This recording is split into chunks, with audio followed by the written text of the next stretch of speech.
Following is a Sunday feast lecture given by His Holiness Jayapataka Swami Maharaj on September 16th, 1979 in Los Angeles, California.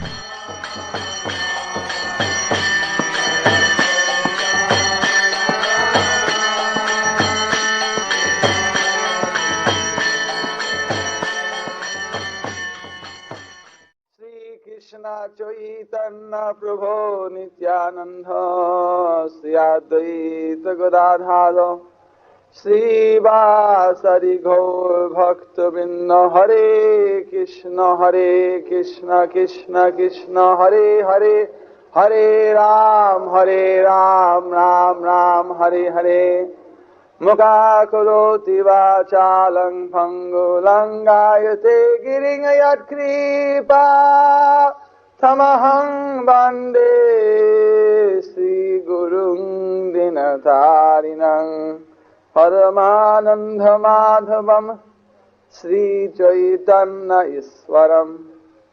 This is, of course, very nice to visit New Dwarka. We have seen the old Dwarka, which is just in Gujarat state of India, although many of the remains of the ancient Dwarka temple are still not visible today, but some beautiful shrines are there, one of the great tirths of India.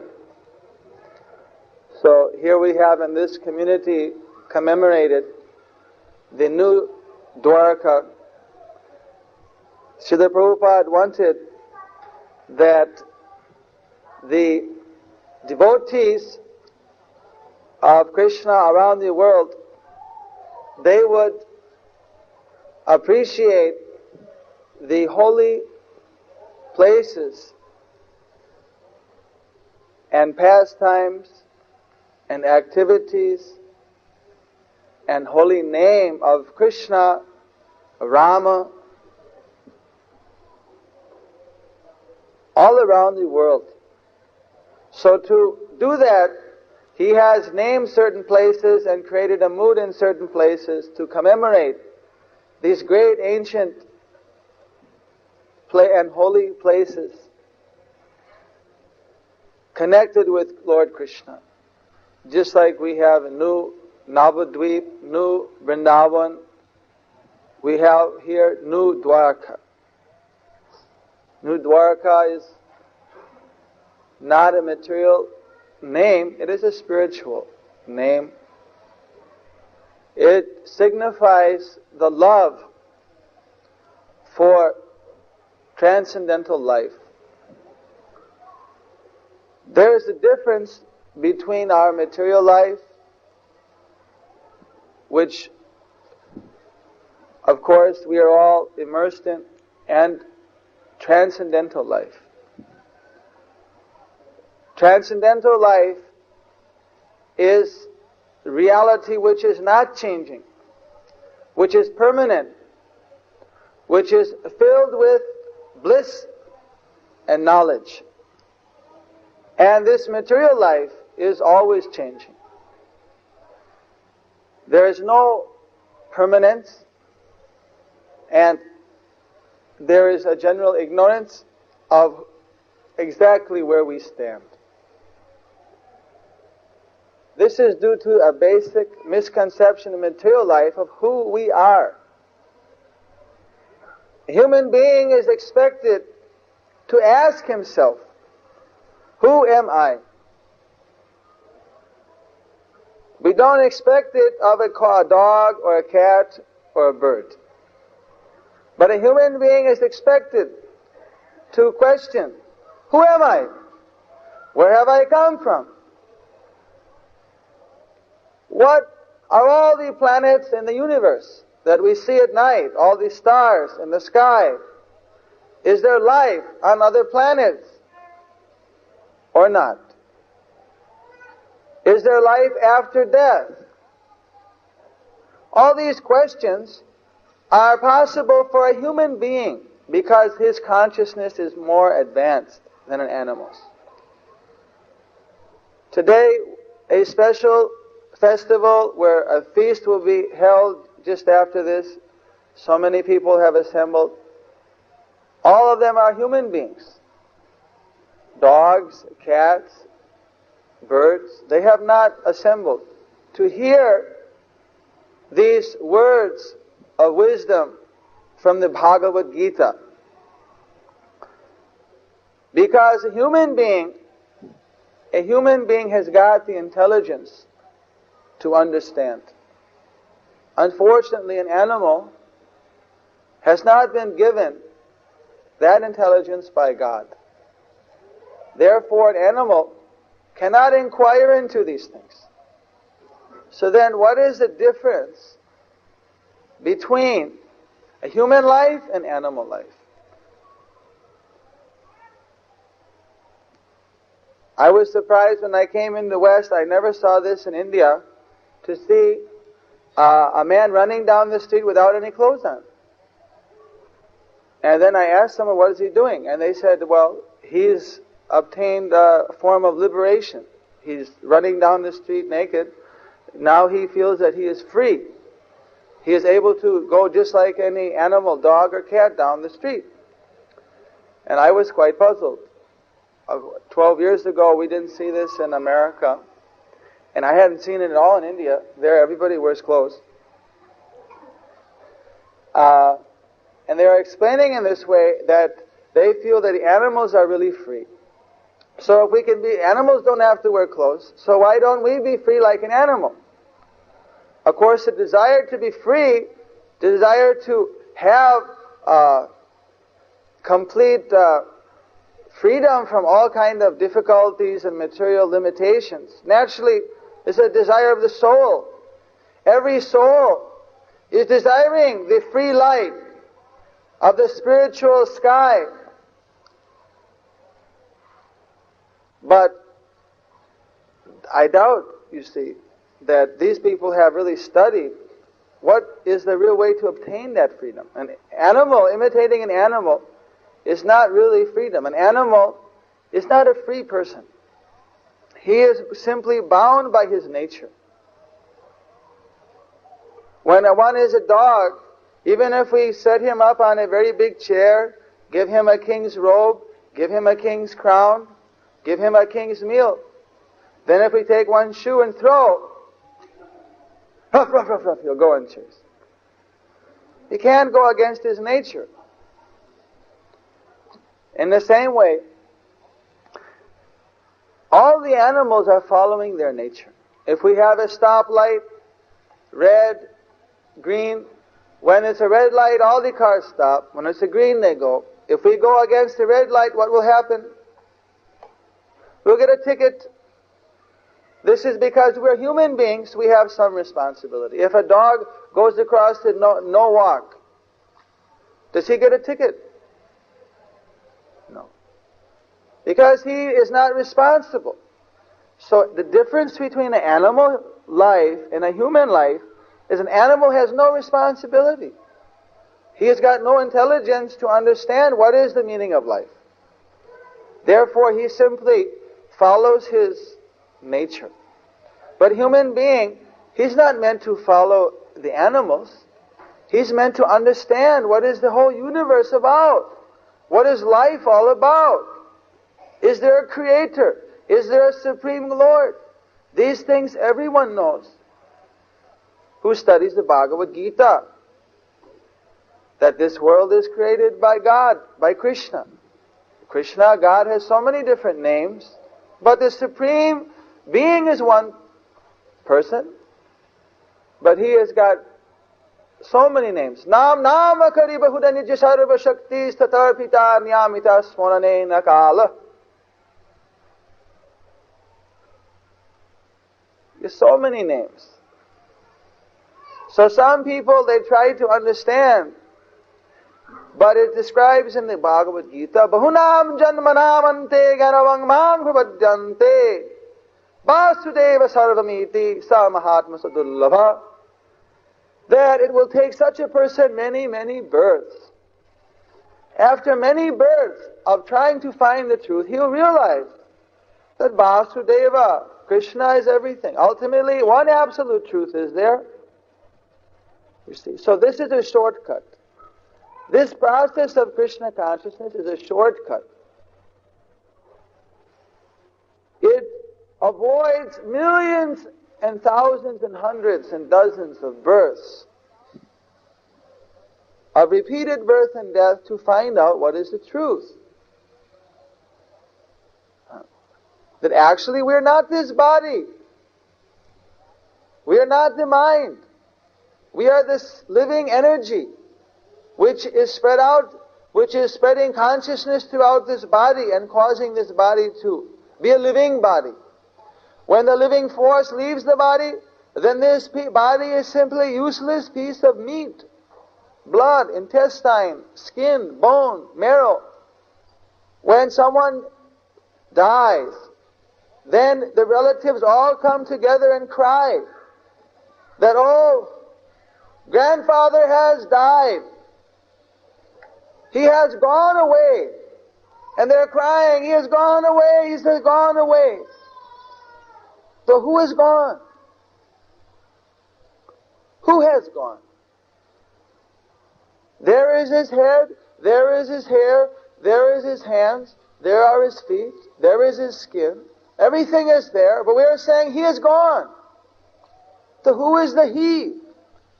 That we are saying, oh grandfather, oh loved one, oh husband, oh Bill, oh Mike, oh Gopal, Das. Who is that person? We are taking this body. It's just like when you see the president driving down the street, you see his car with a flag on the front. President of USA. But all the windows are dark, you can't see inside. But you see, there's the car, that's the president. So you're seeing the body. Oh, there is Mr. Jones. There is Mr. Parekh. There's Mr. Agarwal. There's Mr. Schweitz. But you don't see the person. That's our fault. We don't see the real person. We're simply seeing this body. After 5 years, it'll be a different body. Does that mean he's no longer my friend? The body is always changing. But if our friendship is there, see, that does not change. Necessarily. You see. So actually, according to the Gita, Dehinosmin jata dehe komarang jovanam jara dehantara prapti dirastatti namuyati, that we are changing so many bodies in this life. Little baby is crying there. He's got such a small body. After 10 years, he'll be so big. Another 10 years, he'll be so big. After another 10 years, he'll have kids this big. Then after another 10 years, he'll have kids this big. Then after another 10 years, they'll have kids that big. Then he'll be, again, crouched down, because he'll be 60, 70. So, he's already changed so many bodies. According to the scientists, after every 7 years, they say all these cells change in the body. So how is it that we are still saying this is the same person? Because we are not changing. We are the living spirit, soul, or spirit being, or living energy, which is giving the whole consciousness to this body. That is known in the Vedas as Atma, or Jivatma. And Krishna, he is known as Bhagavan, or Paramatma, the super soul, the personality of Godhead. Because he doesn't forget past, present, or future, but we forget. We forget what is our previous birth. We forget what is the birth before that. But just as we've changed our body so many times in this life, the same living force in the body is changed. Every 7 years, scientists say it's changing. We say it's changing every moment. Because a little bit of change is going on constantly. So we are the same being. But the body is always changing. So at the time, what is death? Death is nothing to fear. At the time of death, that means this vehicle, this machine, is no longer suitable to ride in. So now we have to take a new machine. We get a new birth. So those who know the Vedas, the Vedic literatures of India, they know that according to one karma, he'll suffer and enjoy in the next life. Sometimes we're walking down the street and suddenly a dog may bite us or someone may run us over with a car. We didn't do anyone any harm at that particular moment. Why are we forced to suffer this? Suddenly we get ill. Our body gives us tremendous problem. Why are we forced to suffer? What have we done wrong? But you see, it's not that immediately I'll get suffering just because I've done something wrong just then. I may have done something wrong in my previous birth 10, 50 births ago. And that is coming down on me now.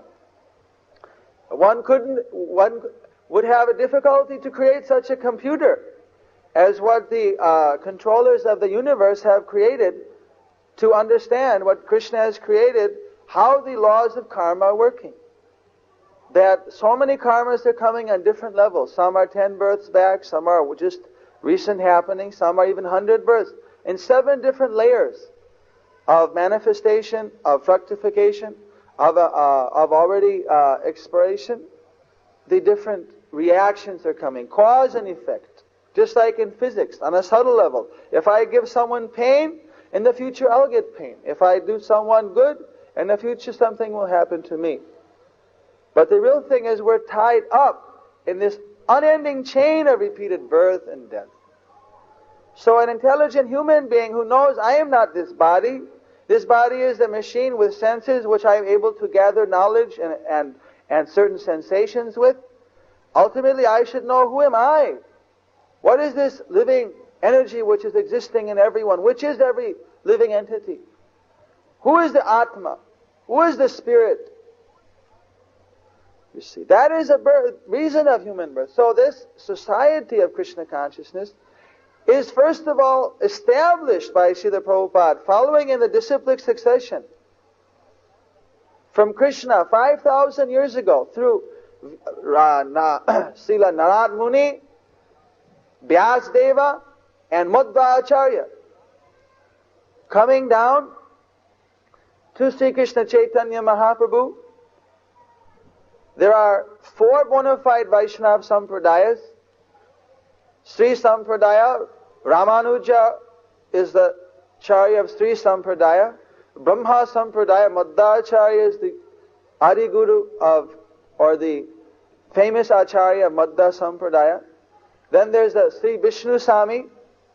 Vishnu Swami gets his knowledge from Rudra or Lord Shiva. Then there is, of course, Nimbarka Acharya, who got his inspiration from the 4 Kumaras.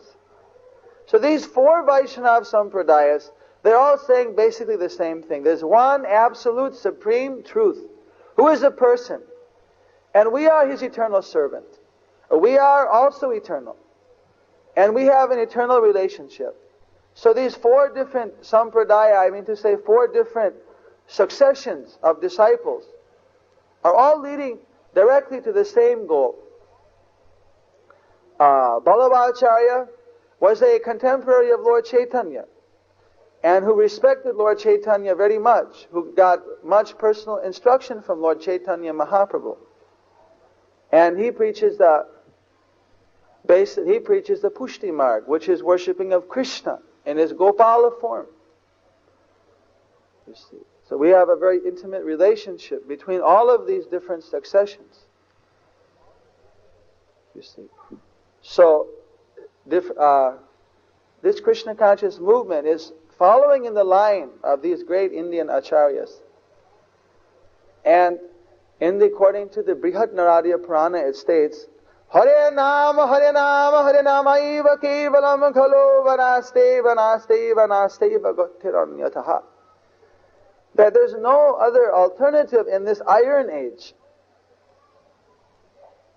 than to chant Hare Krishna. or the name of Hari, name of God.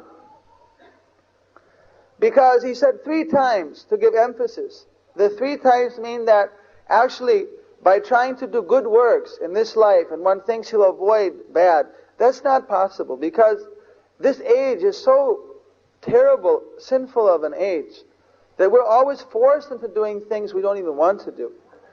Just by the very nature of a living standard, we are forced to commit so many what we call vikarma, bad karma or sinful or harmful things to ourselves and others. So trying to adjust by leading a good life alone would not be possible because no one can lead such a good life without worshipping God or Krishna. So just karma, that is not possible. Just a fruitive act of good works is not possible. Then, second time, jnana. Simply to study great books of wisdom is not sufficient because there's no purification of the heart. And who has the patience to sit for hours and days and weeks and months and years and study ancient books of wisdom without doing anything else, which is really what the path of knowledge, speculative knowledge or jnana, is all about.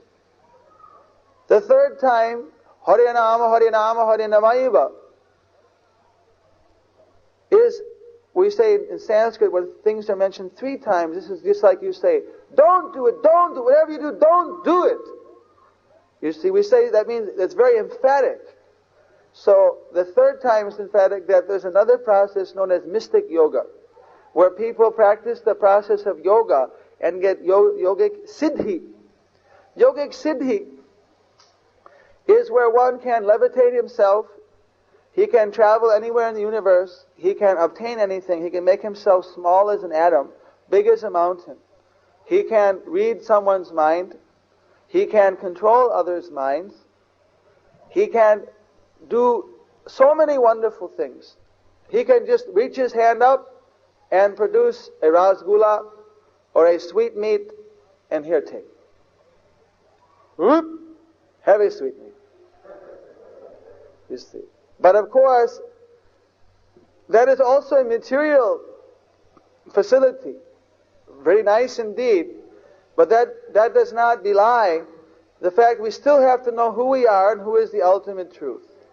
So by getting too much enamored by these wonderful powers, I mean already the scientists are making 747s, we can already travel practically everywhere we want to, if you have the fare. It's a lot easier than sitting in the forest for about 20 or 50 or 100 years and meditating and doing different yogic things. You may not even get it when you can just go out and buy a ticket for a few $100s. Or you can go out and buy a sweetmeat for about 50 paisa, or about 10 cents in India. So the real thing is that these 3 processes, which are generally known as yogic processes by many people, karma yoga, jnana yoga, and astanga yoga, they are not suited for this material universe in this Kali Yuga, in the present day we're in. Bhakti yoga, or yoga of devotion, even karma, if it's mixed with bhakti, that is perfect. I'm doing my work to please the Lord, and I'm giving the fruits. If I just give in charity, that's called karma, good works. But if I give to Krishna, that is called karma yoga. That is called transcendental, because I'm connecting myself with the Lord. You see, whatever I spend on this body, I get the immediate result. I buy some food, I eat it. But this body is not going to be here forever. When this body is gone, then we have to again take another body. So one can make progress and get a better body, or he can make regression and even get an animal body, or he can make absolute progress and get completely out of birth and death and get a spiritual body which is our own. He can become a fully transcendentally situated spirit soul, free from birth and death. This is known as the perfection or Mahasamadhi, the Param Siddhi, the perfection of all yogic practice. So this Bhakti Yoga is the process whereby one can easily obtain that. The idea is that one focuses his mind 24 hours a day on the Lord by chanting His holy name. Hare Krishna, Krishna Krishna, Hare Hare, Hare Ram, Ram Ram, Hare Hare. By worshipping the deity. You see, just like here, they have established Nitai Gaur, Rukmini Dwarkadish, Jagannath, Subhadra, Balaram, deities. This is Krishna himself. These are not idols. We're not idol worshippers. According to the Vedas, they have given a description, what does God and His great devotees look like? And it describes that because God is omniscient and omnipotent, that if one makes a form in His image, according to the scriptures, and begins to worship, install that according to the Vedic rites, that He Himself manifests within that very form. He is personally present. That's much different if I just say make an image of a cow or of anything and say, all right, this is God and worship. That's idolism.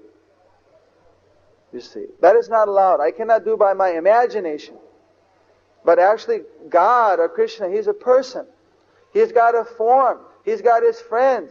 He's got His loved ones. He loves all of you. He loves all of us. Because we are His children, but we have simply turned our face from Him. Therefore, we are suffering in this material world. And when we turn our face back to Krishna, then everything is illuminated. So these deities, they are Krishna Himself. Because we don't have the pure vision to see Him.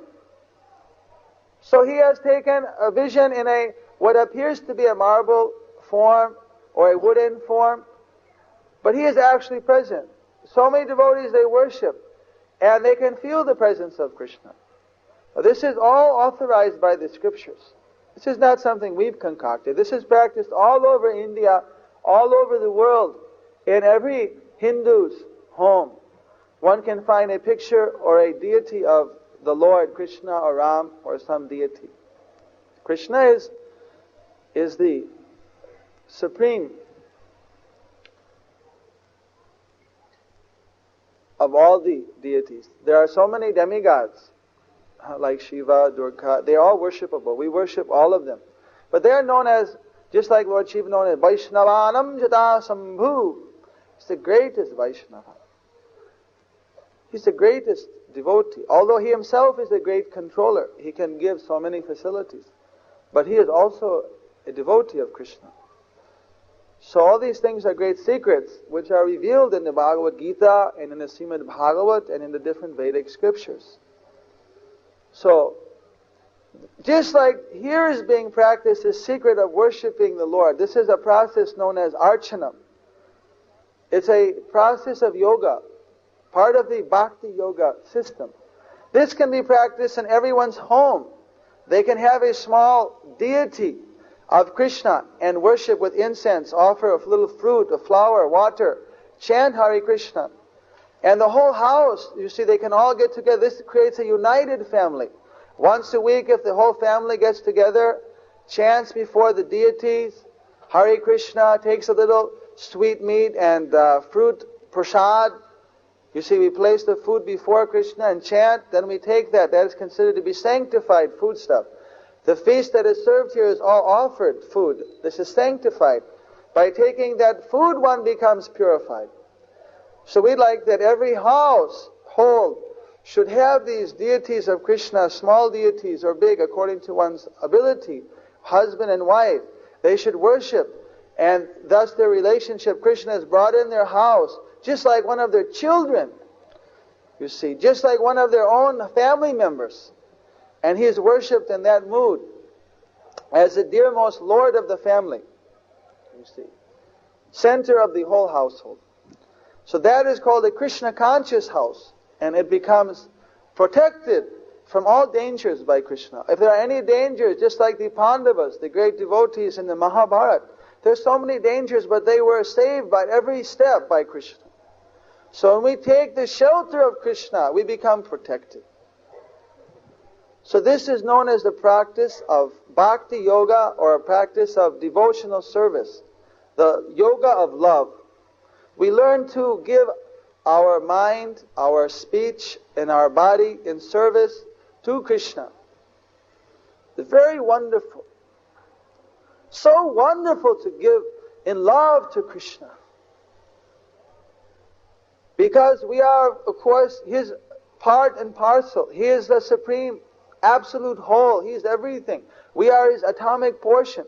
When we give something to Him, we become automatically pleased. You see, just like when I feed, when we're going to eat tonight, when I put the food in my mouth and it goes to my stomach, you see, my hand also gets the nourishment. There's once a story about the senses. They decided that we're working, they called it a union meeting. There are so many union strikes nowadays, especially in Bengal and India. Many union strikes nowadays, also all over the world. So the senses, they formed a union. And the hands, the legs, the tongue, the eyes, ears, they all got together and had a meeting. And they decided, we're working so hard day and night, giving all the food to the stomach. Now that stomach doesn't do anything. It simply sits there and digests the food and enjoys. We're walking, we're lifting, we're chewing, we're seeing, we're doing all the work. And simply He's getting all the enjoyment. Now we're going to go on strike. Enough of this. Slavery for this stomach. So they all went on strike. Jinnavad, Jinnavad. We will overcome. See, for their rights. But why should we simply feed this stomach? He doesn't do a darn thing. Just simply sits there, getting all the food. So they went on a big strike. Well, after about 3-4 days, the hands were all fatigued, the legs were tired out, they couldn't walk anymore, the eyes were getting heavy, and everyone was getting just about worn out. Well, they called an emergency meeting. All right, all the senses, get together. They all got together. Listen, this isn't working. We're getting weak. We better stop this strike and feed the stomach again. So then they all went, they said, all right, stomach, forgive us, and they fed the stomach, and from the stomach again, all the senses became nourished. So just like that, you see, we're all part of Krishna. He is the Supreme Being, we are His atomic particles. You see. So when we are serving Him, He is like the stomach, we're all happy. As soon as a devotee does a little something, chants, takes a little prasad, a little transcendental food stuff, maybe comes in and sweeps the floor, or gives something to Krishna, immediately he can feel a little goodness. He can feel a little transcendental happiness. You see, this is natural. And if one can give, you see, his whole life, well, that is the most wonderful experience. You see. But of course, everyone may not in a day be able to make such a sacrifice. Whatever one can, you see, use in the service of Krishna, that increases his influence and his transcendental experience of who he is, to really reach that spiritual realm. You see. Therefore Krishna said, Sarva dharman parityajya mamekam saranam bhaja aham tang sarva papebhyo mokshami mahsucha. You surrender to me, I'll give you all protection. I'll protect you from all type of bad karma, of sinful reaction. You see, otherwise who is going to protect us? You see, there's a story about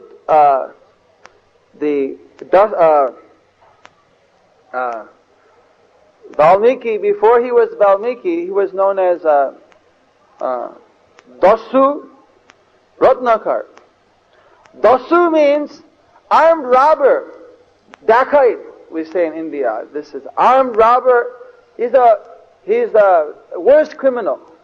So there was this one criminal, he would go and he would simply attack people at any time and take all of their wealth.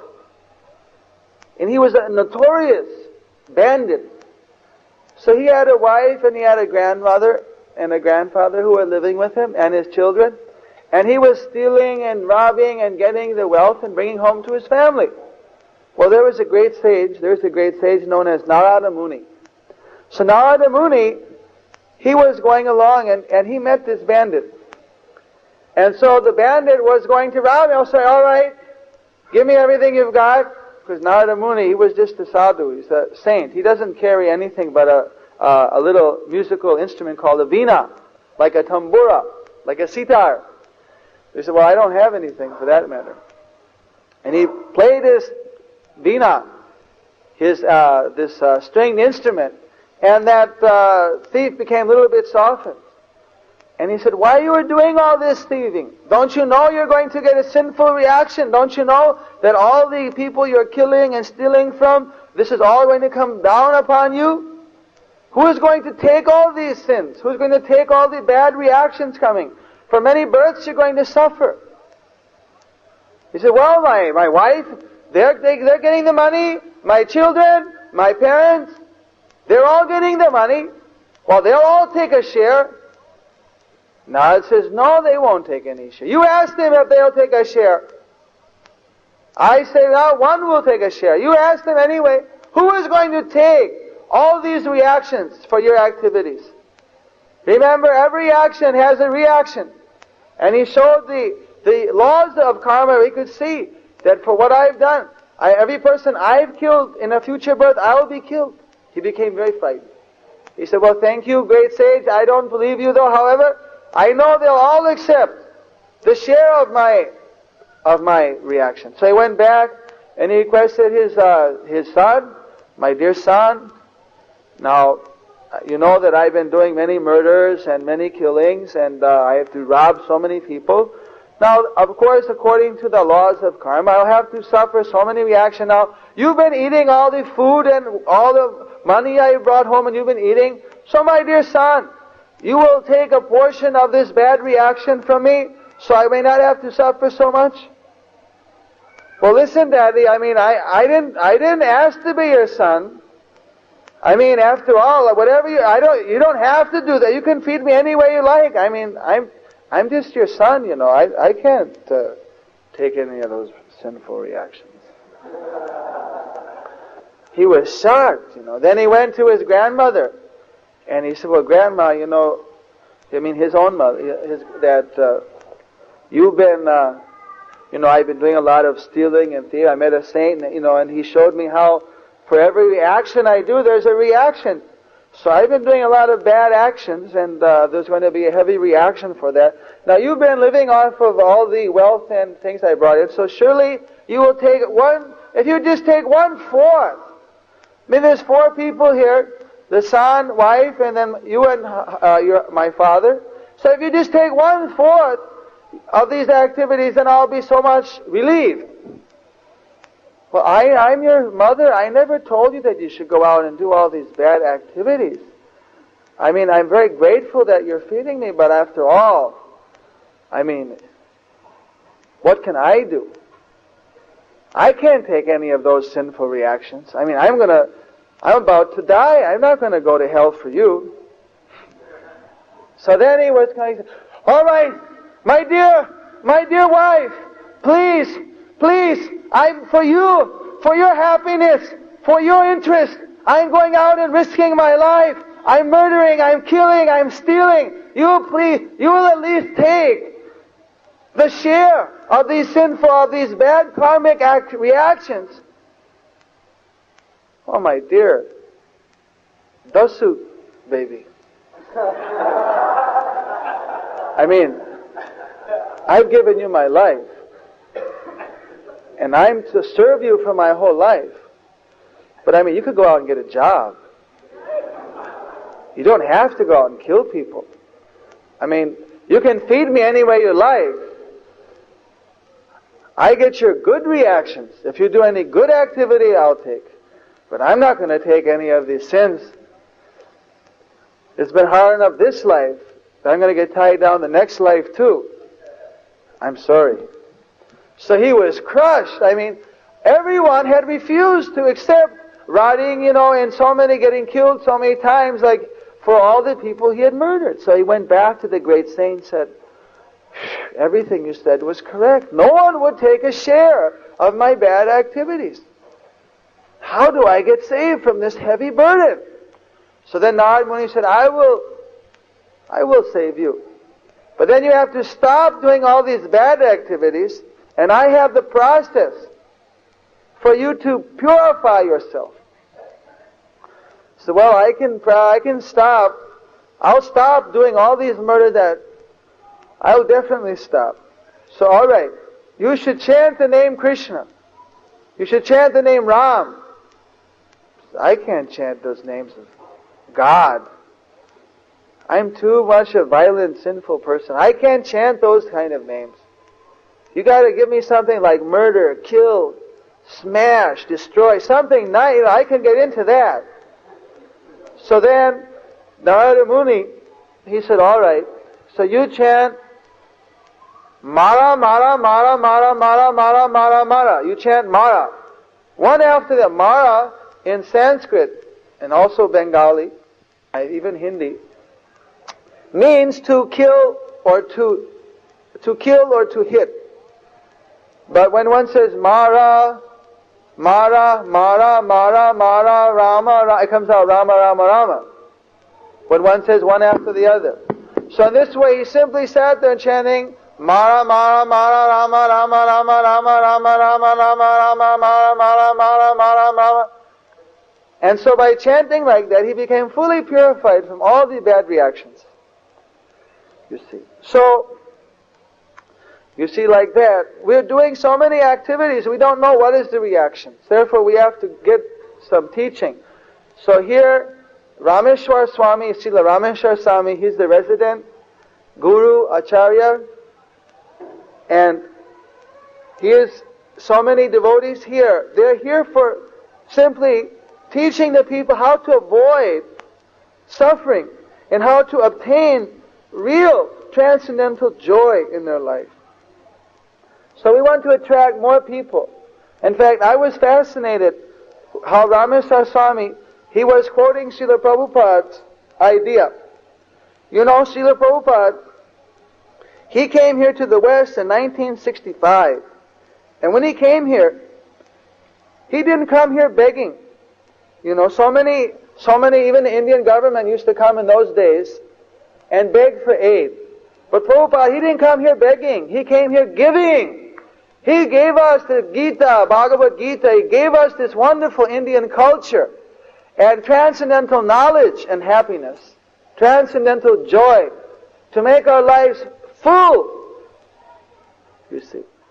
So when he came here, he could see that in the West there's no dearth of material affluence, but there's nothing spiritual about it. Therefore people are frustrated, they're unhappy, they're unprotected by Krishna. You see, while he, of course, coming from India, there's to some extent, there's a shortage of technology, there's a shortage of finance, but there's no dearth of culture, no dearth of spiritual wisdom in the Vedic literatures like Bhagavad Gita. So Prabhupada, he would instruct us that we should understand the philosophy of the layman and the blind man. This is known in Sanskrit as Angopango Darshan. Andho means blind, and Pango means crippled. So if there are two people, one is a blind man, he cannot get around because he can't see. And one is a cripple, he can't get around because he can't walk. You see, so if the blind man is very healthy and stout, he lifts the cripple on his back. And the cripple can see, so he says, you go left, you go right, you go left, you go this way. So together, they make a very good team. So Prabhupada said it's like that. In the West here, I find a wonderful, you see, technology, wonderful affluence. The people are beautiful, everything is there, but there's no culture. There's no spiritual vision. Therefore, it's like the blind leading the blind. They're simply going. You see, they create beautiful city, but they create smog. They don't have any solution. You see, because everything is based simply on material vision. If there's spiritual vision, one can avoid all these things. So his teaching was there has to be not only the material vision. But there has to be spiritual vision. So there has to be cooperation. So he said there should be, Prabhupada described, which Rameswar Swami was just mentioned to me yesterday, how he had conceived of this. Material technology of the West, being the blind man, but very stout and strong, and the spiritual vision of India, you see, joining together, there you have the perfect match. You see, in the Western countries, Indian culture should be utilized. And together, everything has to be a pair, you see.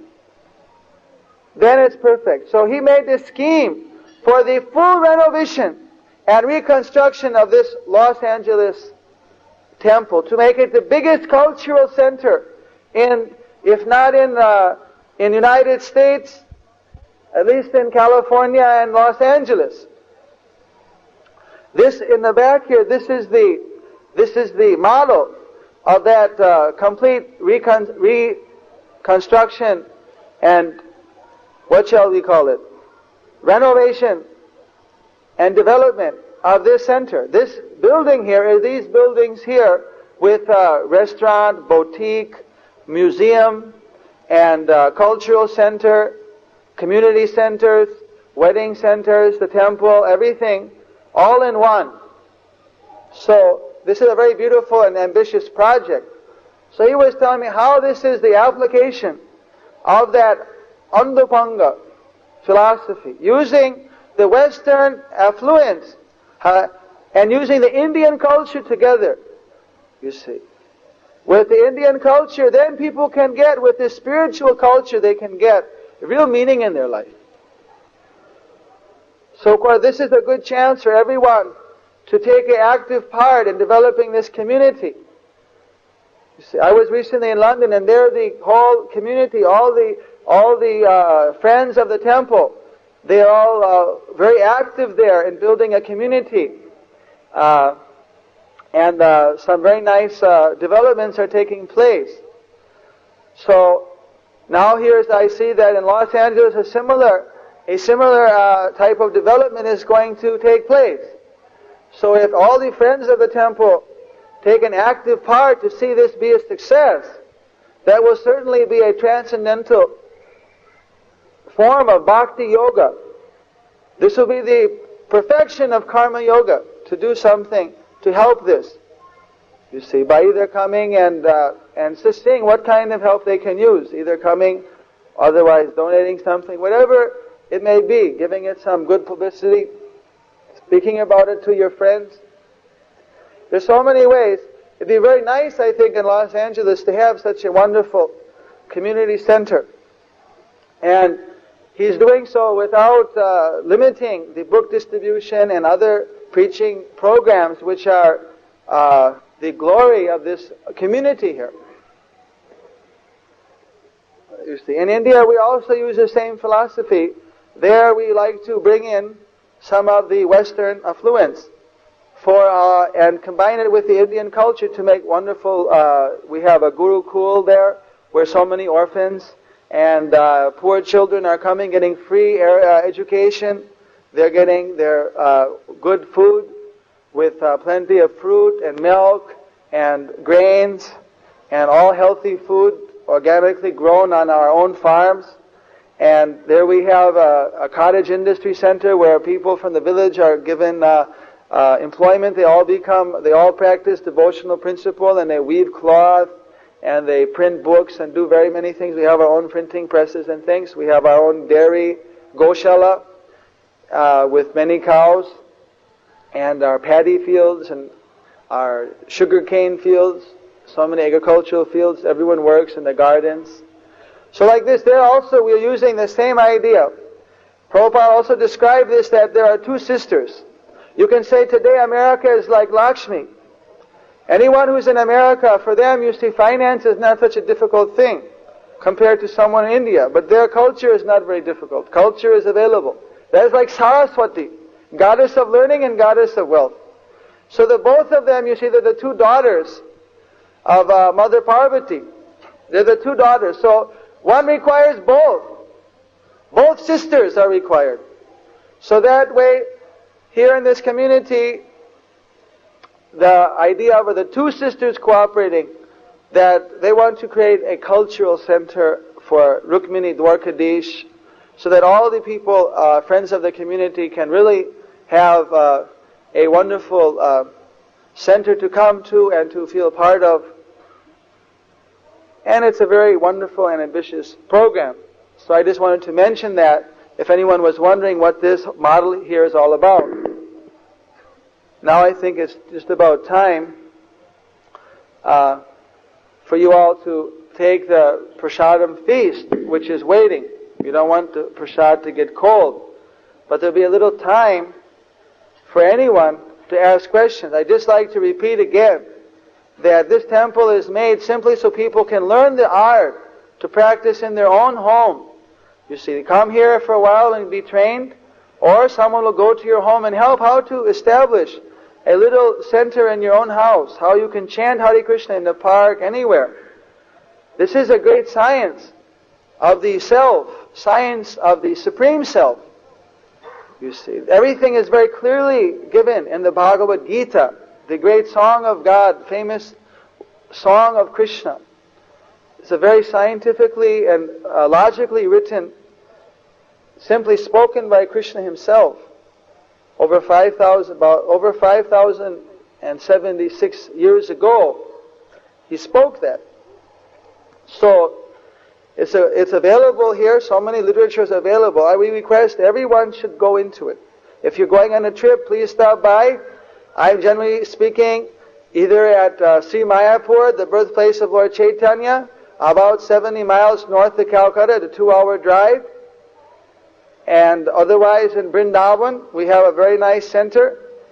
Just Vrindavan is just by the birthplace of Krishna in Mathura. That is the place where Krishna lived his whole younger life and had so many wonderful activities. It's worshipped by all the devotees all over the world, devotees of Krishna.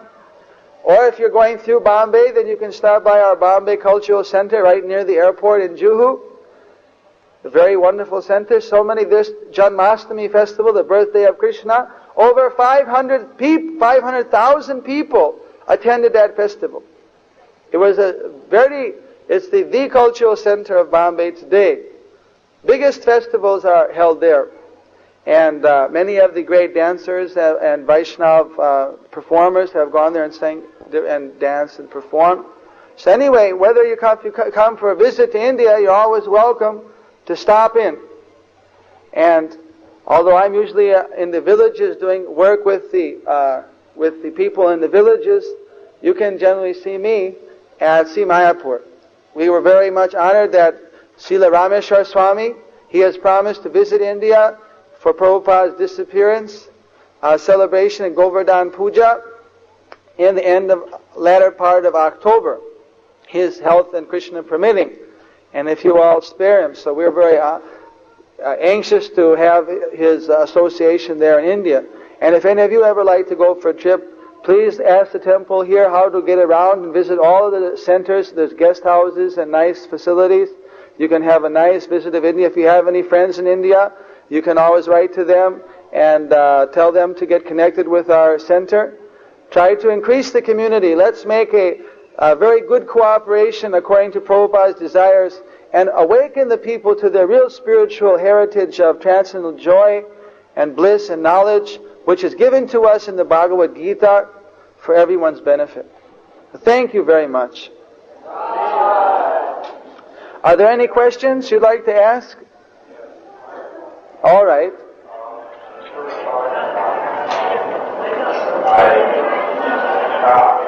Pardon? Yes?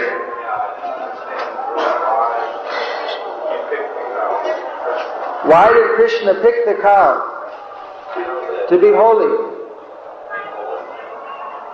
No, well, of course. You see, for us, it's like if you ask somebody that why he chose to like the friends he does.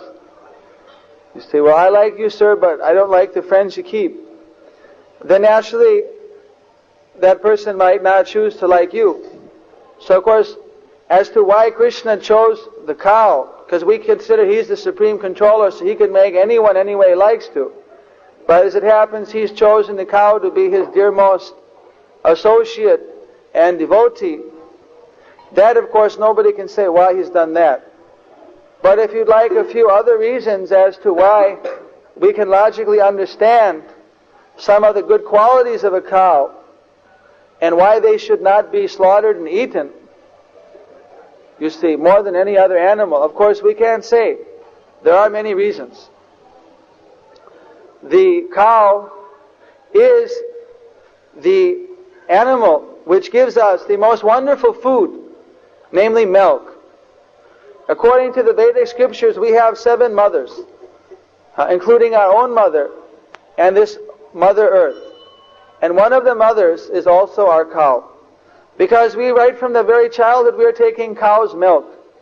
Actually, cow's milk is not the same as any other animal's milk. You see, maybe every mammal feeds their child milk. But that is not really milk that we can take and get any benefit. Although there's so many goat milk and llama milk and so many things.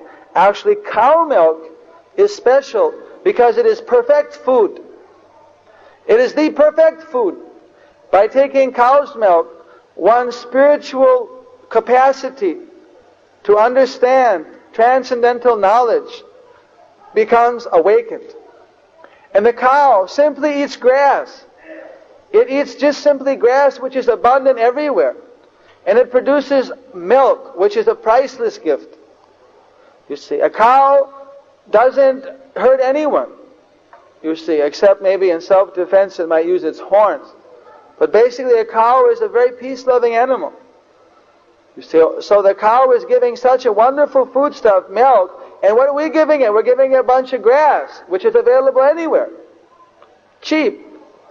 Nobody pays for grass. Of course, if you irrigate it and everything nowadays in a commercial way, you may put some investment, but the actual grass as it stands is available for anyone, free. And the cow, especially according to the Vedic culture, even I visited a cultural exhibit of American history, and in ancient America they would use the bullocks, the oxen, to pull carts across the prairies. So they're bringing home the grains, they're like our father.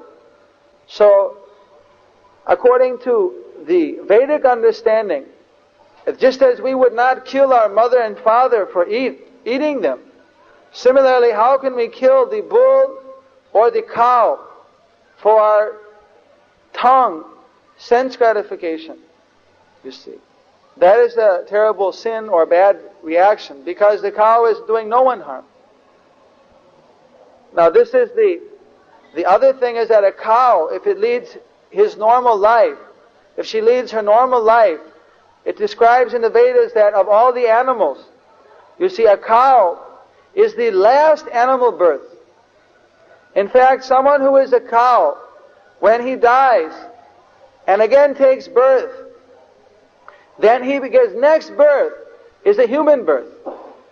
But they have to serve their term as a cow for the full life and die by natural death. That means that when we kill a cow, that we are depriving that cow the chance of getting human birth. We're disrupting the whole laws of material nature. If that cow was left alone and to die a natural death, the next birth she would become a human being. Not only an ordinary human being, but a human being with the best and good qualities expected of any human. You see, so by being a cow, that is a great opportunity. But a cow can't go back to God, can't understand what is the self. That only a human can become a great yogi, can become a real understander of the truth. But that is the last animal birth. So what you are doing is we're completely disrupting nature. Again and again, you see, until we allow that cow to lead her full life, she can't get out of that. She has got like a prison sentence to serve. So many years as a cow. When she finishes, then she can become a human. So all these things combined The cow is the least animal anyone should ever try to create any problem for. It's very bad reaction for that. It said if one has to eat meat, then he should eat some chicken or this bird or some useless animal. But by killing an animal, he'll also suffer some reaction. But it's not so grave. Actually, best food is not to eat any kind of animal food except in the form of milk, cheese, butter. Best thing is to eat vegetarian food which is offered to Krishna in love. Take that as prasad. That is the food of the yogis. That is real human food because there's no karma. There's no reactions tied up in that. Krishna, he absorbs all reactions from pulling the plant out. He absorbs all the reactions and he makes it purified food. So in that way, the cow, some people worship the cow because she is our mother, giving our milk. Some people worship because she is the favorite animal of Krishna. Krishna used to have spiritual cows and he used to play with them. You see? So for various reasons, people respect the cow. Some people because they realize this cow is going to be the last birth, is going to become a human being.